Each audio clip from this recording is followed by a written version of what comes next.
Jesus warned you against the banksters 2,000 years ago when he whipped and drove them out of the temple and called them a den of thieves. Matthew chapter 21, verses 12 and 13. And Jesus went into the temple of God, and cast out all them that sold and bought in the temple, and overthrew the tables of the money changers, and the seats of them that sold doves. And he said unto them, It is written, My house shall be called the house of prayer, but ye have made it a den of thieves. And the lawyers and politicians he warned you about too, calling them the generation of vipers. The King of Kings Bible, Matthew 23, verses 27 to 33. Woe unto you, lawyers and politicians, hypocrites!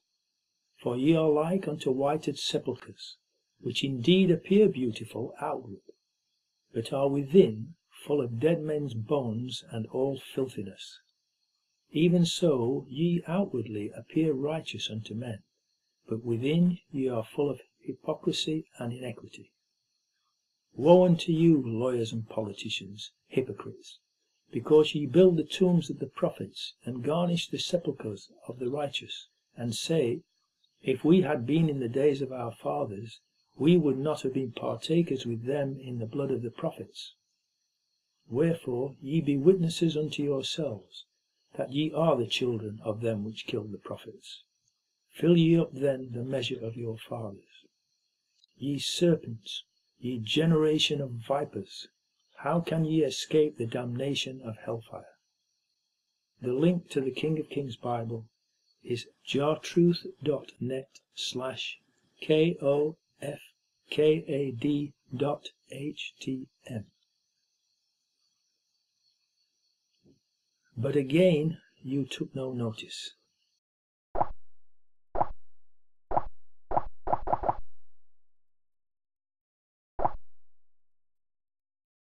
Hitler sent George H. Scherff Sr., also known as Prescott Sheldon Bush, and his son, George H. Scherff Jr., also known as George Herbert Walker Bush, Curious George, to America as spies and saboteurs, and to infiltrate American politics and security services, and to help the Ashke-Nazi Banksters in America fund Hitler's rise to power and his war preparations, and launder the money he stole from the countries he invaded.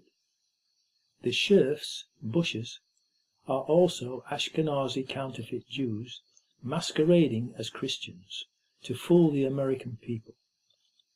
Prescott Sheldon Bush was, after the war, accused of trading with the enemy, but with his powerful, influential Bankster friends' support, he only got a slap on the wrist, instead of being executed for treason as a spy, along with his son and collaborators. In the following photo, you will see George H. W. Bush, centre-right, in Germany, circa 1938, wearing a German Nazi naval uniform. According to Otto Skorzeny, who was Hitler's personal bodyguard, Prescott Sheldon Bush became Nikola Tesla's secretary, and he and his son, Curious George, stole all of Tesla's patents and free energy inventions, and then Otto Skorzeny, Hitler's personal bodyguard, and SS General Reinhard Gehlen murdered Tesla. Reinhard Gehlen was Hitler's spy master, a chief SS officer and assassin who was smuggled out of Germany under Operation Paperclip. The Ashkenazi counterfeit Jewish banksters did not want the world to be free from their clutches and have free energy, but rather to be their debt slaves, and have to buy oil and petrol gasoline from their oil companies. So they stole Tesla's plans, gave them to Hitler, and then murdered Tesla, as confessed to by Otto Skorzeny in his deathbed confession. They have been doing the same to other free energy inventors ever since, like Stanley Meyer, to keep people enslaved using their oil.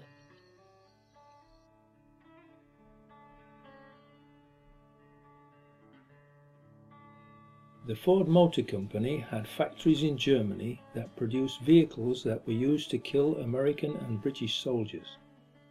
The Rockefeller family's Standard Oil of New York provided fuel for Hitler's troops that killed American and British soldiers, sailors and airmen.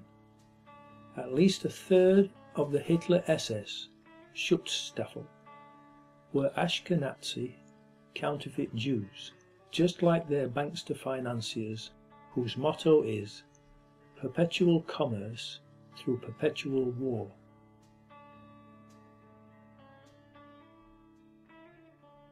The banksters sell weapons to nations, then foment wars between them, so that they will use up the weapons and need to buy more of them.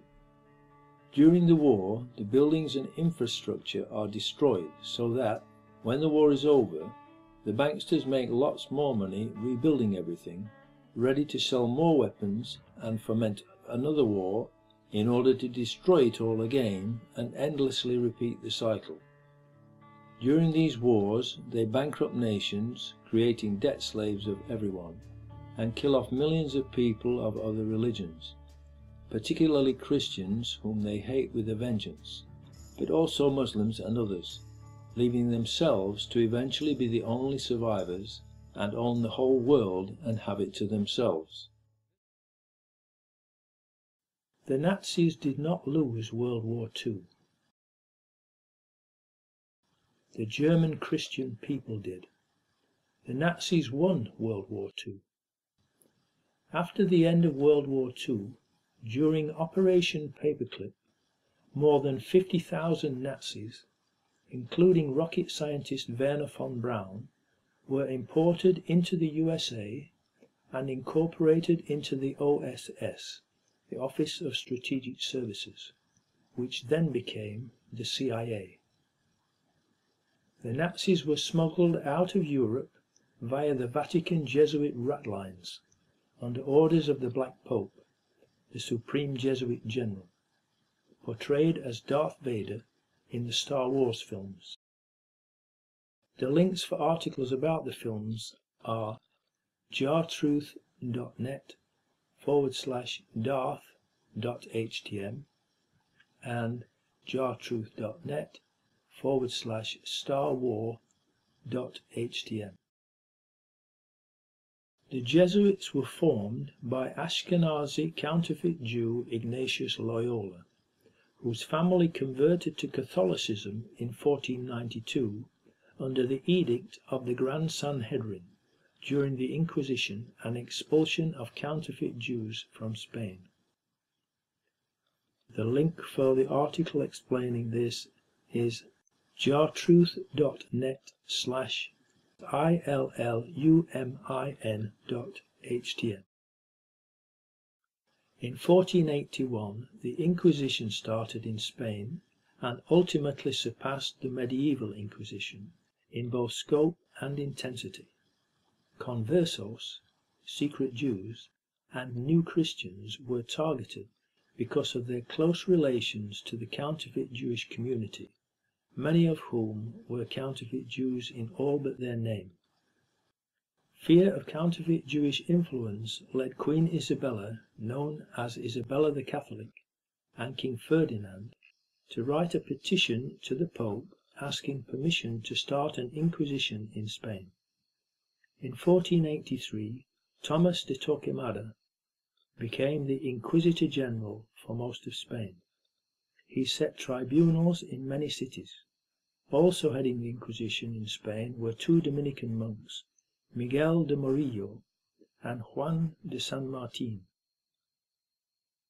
Between 1486 and 1492, 25 auto de fes were held in Toledo.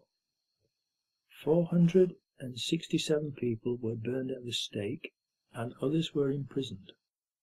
The Inquisition finally made its way to Barcelona, where it was resisted at first because of the important place of Spanish conversos in the economy and society.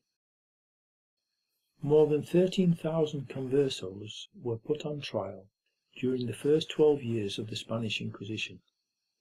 Hoping to eliminate ties between the counterfeit Jewish community and conversos, the counterfeit Jews of Spain were expelled in 1492. That is when Ignatius Loyola's family converted to Catholicism, and he was born that year. He formed the Jesuits in 1534 to exact revenge on the Christian world as commanded by the Grand Sanhedrin. In 1492, Chemor, chief rabbi of Spain, received the following reply from the Grand Sanhedrin, elders of Zion, to his plea for advice on how to deal with their threatened expulsion under Spanish law. It illustrates how well the same ancient agenda was still being adhered to by the elect at this time.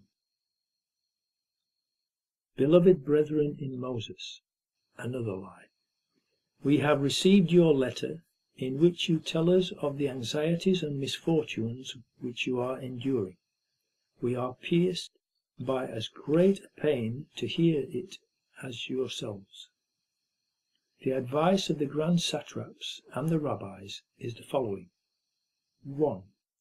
As for what you say that the King of Spain obliges you to become Christians, do it, since you cannot do otherwise. 2.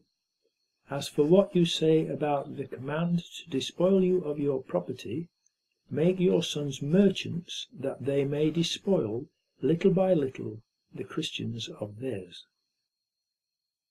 3. As for what you say about making attempts on your lives, make your sons doctors and apothecaries, in other words, pharmacists or chemists, that they may take away Christians' lives. 4. As for what you say of their destroying your synagogues, make your sons canons and clerics, in order that they may destroy their churches. 5. As for the other vexations you complain of, arrange that your sons become advocates and lawyers, and see that they always mix in affairs of state, that by putting Christians under your yoke you may dominate the world and be avenged on them. 6. Do not swerve from this order that we give you, because you will find by experience that, humiliated as you are, you will reach the actuality of power. Signed, Prince of the Jews of Constantinople. From the book by Julio Inigres de Medrano, called La Silva Curiosa, 1608. The Jesuits took over and controlled the Vatican and the White Pope, so the Jesuit counterfeit Jews have infiltrated and taken over Catholicism as instructed by the Grand Sanhedrin. The current German Pope was a Hitler Youth member of the Nazi Party, and he joined in 1941, aged 14, and was involved in the Vatican ratlines that helped his fellow Nazis escape from Europe.